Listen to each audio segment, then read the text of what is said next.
যখন হাজার হাজার হৃদয় এক হয়ে স্পন্দিত হয় তখন এক বিশেষ ধরনের শক্তি সৃষ্টি হয়। আজ আমি রথ টানা ভক্তদের সেই স্রোতে যোগ দিয়েছিলাম। রাস্তা রাস্তায় জয় জগন্নাথ ধ্বনি প্রতিধ্বনিত হচ্ছিল, আর এক মুহূর্তের জন্য অন্য সবকিছু যেন মিলিয়ে গিয়েছিল।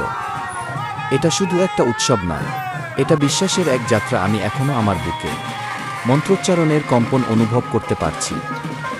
রথযাত্রার ভিড়ে ঠিক মাঝখানে থাকার অভিজ্ঞতা অতুলনীয়। উত্তাপ, কোলাহল আর অকৃত্রিম ভক্তি সবকিছু মিলে এক অসাধারণ অনুভূতিতে অভিভূত করে দেয়। আজ এই দৃশ্য দেখতে পেয়ে আমি অত্যন্ত কৃতজ্ঞ। কমেন্টে আপনার রথযাত্রার গল্প বলুন।